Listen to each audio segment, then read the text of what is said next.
Seguimos con José Wyman y vamos a hablar un poco de el libro El último confín de la Tierra, que está escrito por Lucas Bridges, que era parte de esta familia con la estancia en Tierra del Fuego.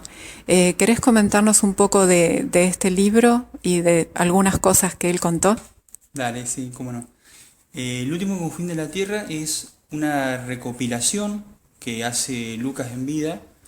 El libro igual se publica un año después que muere Lucas. Pero bueno, en sí el libro Lucas cuenta cómo era la vida en Tierra del Fuego, el trato de, bueno, la familia, cómo vivía en la estancia Harberton, y además el trato que tenía la familia Bridge con los nativos. No solamente con los yámanas, que ya tenían hacía muchos años atrás, tenían trato, que incluso el padre de Thomas redactó un diccionario yámana inglés. eh, Tanto Thomas como sus hijos, bueno, incluido Lucas, hablaban fluido como el inglés, hablaban el yámana y parte del Ona. El Ona tenía un idioma más reducido. Bueno, Lucas cuenta en el libro todas esas anécdotas, esas vivencias en la estancia con los nativos, la familia blanca, gente que venía de Inglaterra a ver la familia. Incluso cuenta un camino porque después que pasaron los años, Lucas decidió comprar una estancia al norte de la provincia, que es la estancia Viamonte, y Lucas, una vez que tuvo la estancia, la quiso poblar con animales y llevar unas ovejas, las 20.000 ovejas que tenía él a su cargo en la estancia Harberton, llevarla hacia el norte, a Viamonte. Lo que pasa es que no había camino, es todo selva, turbales, eh, era todo salvaje. Entonces, ¿por dónde había que pasar? Entonces, Lucas, con ayuda de los zonas, empiezan a cruzar todo desde la estancia Harberton, cruzan la cordillera hasta llegar a la cabecera del lago Fañano, y del lago Fañano, lo que es actualmente Tolwyn, comienzan a marcar otro sendero hasta llegar a la estancia Viamonte. Desde Tolwyn a la estancia Viamonte, cerca de la estancia Viamonte, está trazada la actual Ruta Nacional 3, que se aprovechó el camino que había hecho Lucas para trazar la Ruta 3. Esta senda, en la actualidad, está posicionada como camino histórico, camino histórico provincial. Incluso hay un proyecto a nivel provincial para revalorizar la senda y venderla de forma turística. Si bien hay mucha gente que llega a Harberton, después de leer este libro, llega a Harberton para hacer la senda, entonces busca mapas, por GPS, bueno, distintos medios para hacer la senda. Pero la senda en sí no está marcada en algunos tramos y en otros hay que pasar por medio de turbales donde no hay árboles, no hay ninguna marca. Entonces, bueno, hay que seguir el instinto aventurero y ver por dónde más o menos puede seguir el camino. Eh, este libro, El último confín de la Tierra, fue declarado por la BBC de Londres uno de los 100 mejores libros del siglo pasado, por todo lo que cuenta y las anécdotas. Y muchos de los turistas, generalmente europeos, que vienen a la estancia es porque leen el libro de Lucas, todas las aventuras, las peripecias que pasaron en esos años. Entonces deciden conocer la estancia y ver dónde estuvo Lucas y la historia de la familia. Y hablando de este libro, podemos contar la historia de Natalie, que fue así como contás. Lee el libro, decide venir a Argentina y ¿qué pasa después? Claro, Natalie era bióloga de Estados Unidos, es bióloga. Lee el libro, le atrapa tanto la historia que viaja a Harberton a conocer la estancia. Ella viaja cuando todavía no habían caminos de ripio, o sea, era marítimo o aéreo, la única forma de comunicación de la estancia con Ushuaia. Entonces, ella llega a Ushuaia Thomas Goodall, ahora su marido, la va a buscar en una avioneta que tenía a Ushuaia. De Ushuaia la lleva hasta la estancia, y la estancia tenía una pista de aterrizaje que había hecho Tommy de forma precaria, que está a 10 kilómetros de la estancia. Entonces llega Natalie como turista, recorre la estancia, ve lo que es la historia de la estancia, y luego de estar unos días regresa a Ohio, donde vivía ella, Estados Unidos. En ese momento que estuvieron, hay un principio de relación amorosa entre Thomas Goodall y Natalie Prosser.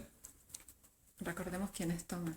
Thomas Goodall es el bisnieto de Thomas Bridge, el fundador de la estancia.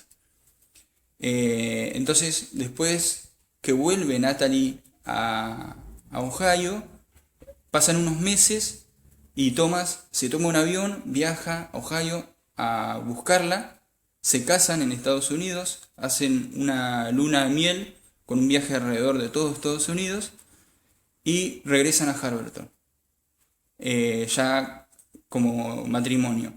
Y desde ese entonces, creo que 2 o 3 veces solamente Natalie volvió a Estados Unidos a visitar a la familia, después nunca más. Thomas nació en Escocia. Después estuvo mucho tiempo viviendo en Chile y los últimos años está en Harvard. Y él tampoco volvió a Inglaterra ni a Escocia. Historias que se producen a través de un libro, ¿no es cierto? Una historia de amor, y bueno, y Tomás y Natalie son los que actualmente están en la estancia, digamos, los herederos y los que viven hoy en la estancia, ya con una edad avanzada, pero bueno, siguen viviendo ahí, que es donde vos viviste ahora en el verano y donde vas a volver en pocos días. Sí, es así. Sí, ellos ya, Thomas tiene 82 años, Natalie tiene 80 años, lo cumplió la semana pasada. Pero bueno, nosotros lo que decimos, porque tienen una energía, unas ganas de trabajar, de moverse, de hacer, que no parece que tuvieran esa edad. Nosotros los cargamos porque decimos que la zona del Canal de Beagle se caracteriza por el clima subantártico. Decimos que es el clima lo que los conserva, porque tienen una energía para moverse, para caminar, y ya a la edad que tienen. Sí, salió una propuesta de la hija de Thomas, Abby Goodall, de si yo tenía ganas y quería quedarme en el invierno, porque necesitaban gente para quedarse, más que nada para el mantenimiento de la casa, porque ya es una casa muy antigua, de las instalaciones del casco histórico, y además para el cuidado de Thomas y Natalie, que si cualquiera le pasa cualquier cosa, tiene que haber alguien que maneje para poderlo llevar hasta Ushuaia, y bueno, recibir una atención médica lo más urgente posible, porque ya son mayores, hay mucha nieve en el invierno, se pueden resbalar, lastimarse. Entonces bueno, inmediatamente, obviamente depende del clima, si los caminos están aptos para salir, si están abiertos, habilitados. Hay que de manera urgente ir a Ushuaia y hacerlos atender. ¿Cuánto está la estancia de Ushuaia? ¿Cómo se llega?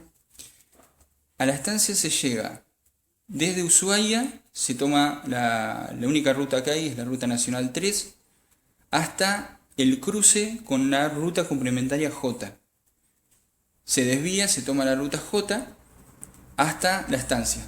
En la estancia termina la Ruta J. De la estancia en adelante, lo que es la península Mitre, que es el este de la isla, no hay ningún camino, hay estancias pero abandonadas porque no vive gente.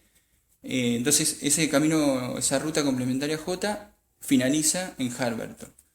Y son de asfalto por la ruta nacional 3, serán unos 80, 100 kilómetros, y de la ruta complementaria J son 45 kilómetros aproximadamente. O sea que ante cualquier inconveniente, cualquier problema, tenés que agarrar la camioneta y hacer toda esta ruta hasta Ushuaia.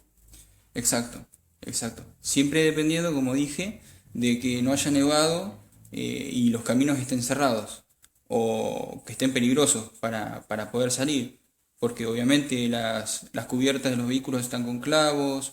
Bueno, se tienen todas las precauciones porque ya se sabe cuando nieva mucho, pero siempre es peligroso, hay que ir con cuidado. Y más que nada la ruta J, que es todo ripio y tienen muchas curvas y contracurvas, entonces hay que ir muy despacio porque nunca ves quién viene adelante. O qué te podés encontrar, porque también hay muchos animales sueltos, hay vacunos salvajes, hay caballos salvajes, entonces pueden estar en el medio del camino y si uno viene rápido y toca el freno se puede ir a cualquier lado. Obviamente es todo bosque, así que lo peor de todo es chocarte contra un árbol. Pero bueno, siempre hay que tener esas precauciones. En el caso de que los caminos estén cerrados y duren mucho tiempo que no se pueda salir de la estancia, también otro medio para poder salir de la estancia es forma marítima, por prefectura, barcos de prefectura, o barco de los prácticos. Los prácticos son barcos privados que hacen practicaje cuando vienen cruceros o cuando vienen buques. Cuando vienen buques o cruceros, estos prácticos se suben a esos cruceros, por ejemplo, y se hacen capitanes del barco. Son como los guías. Exacto.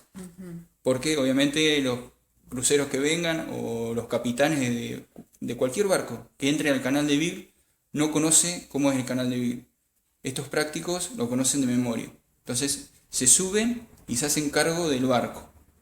Pero la última palabra la tiene el capitán del barco. Si el capitán del barco desobedece la orden del práctico y van por otro lado y hay un problema, siempre la responsabilidad va a ser del capitán del barco. Pero bueno, siempre dejan en manos de los prácticos, que son los que más conocen, para no encallar o no quedar varados en ningún lado. José, vi unas fotos que subiste, bueno, a Facebook con unos paisajes, unos colores impresionantes. El lugar es bellísimo, pero tiene todo esto que vos decís que no es de fácil acceso, que bueno, demanda su esfuerzo y su sacrificio también.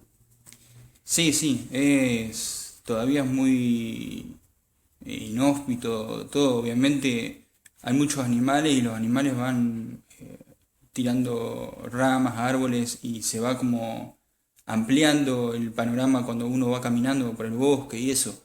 Que por ejemplo en Península Mitre, al no haber animales, es mucho más cerrado el bosque y casi poco transitado. Eh, pero sí, caminar por esos lugares es hermoso. Por ejemplo, después que salís de trabajar, haces 10 kilómetros caminando hacia el lado que vos quieras, porque hay bosques, lagunas, bahías, cerros, lo que vos quieras, por todos lados, y es hermoso, pero siempre con precaución. Por ejemplo, en el verano hay muchas horas de luz, recién empieza a se pone de noche a las 12, 1 de la mañana, y nunca se pone de noche porque siempre hay un claro en el fondo, entonces te permite salir a caminar por cualquier lado. Pero más en febrero, estos últimos meses que estábamos, ya se acortaba mucho el día, ya a las 7 8 ya se hacía de noche. Entonces cuando salíamos a caminar teníamos que tener en cuenta la hora para volver. Porque si nos agarraba la noche en el bosque al ser cerrado se hace de noche antes. Entonces por ahí te encontrabas que se hacía de noche y si no tenías una buena orientación, o te quedabas a dormir en el bosque o te perdías. Nos pasó que fuimos hace un mes atrás, después de el día de Pascua, fuimos a una cascada que está cerquita en el río La Cifayá y no llegamos a la cascada porque nos desviamos por otro camino, que es un camino que usaban los ovejeros y nosotros, bueno, nos desviamos, pero siempre contando el tiempo para regresar. Habíamos caminado 2 horas y media y nos quedaban 2 horas y media de luz. Entonces ya paramos y volvimos. Y como veníamos más relajados en el camino, sacando fotos, mirando, buscando hongos y distrayéndonos, nos agarró la noche en el bosque. Nos perdimos en el camino y en vez de subir para arriba, que es una colina por donde habíamos venido, empezamos a costear un lago. Y el lago nos llevó a cualquier otro lado y por suerte más o menos yo conozco bastante por el tiempo que estuve en la estancia, entonces sabía con qué orientación teníamos que ir a la estancia, que en algún momento la ruta la íbamos a cruzar. Si íbamos caminando, en algún momento la ruta la íbamos a cruzar. Y bueno, íbamos bordeando el arroyo, el lago, y no podíamos subir arriba porque teníamos una barranca como de 300 metros de altura, entonces todos árboles caídos, teníamos que ir saltando los árboles, esquivando lagunas, pantanos, todo con los celulares porque era completamente de noche y no veíamos nada. Bueno, hasta que por ahí cuando el lago se empezó a achicar, estábamos llegando a una de las cabeceras del lago, se empezó a achicar, vimos que por el enfrente de donde íbamos caminando pasa una camioneta, se ven las luces de la camioneta. Digo, listo, ya está, ahí está el camino. Hay que seguir hasta la cabecera del lago y de alguna forma cruzar. De última nos mojamos, que no pasa nada. Después llegamos y nos bañamos. Bueno, y así fue, que caminamos, no sé, media hora más y encontramos un puente, lo subimos al puente y ahí agarramos el camino. Y nada, llegamos como a las 11 de la noche, fue tardísimo.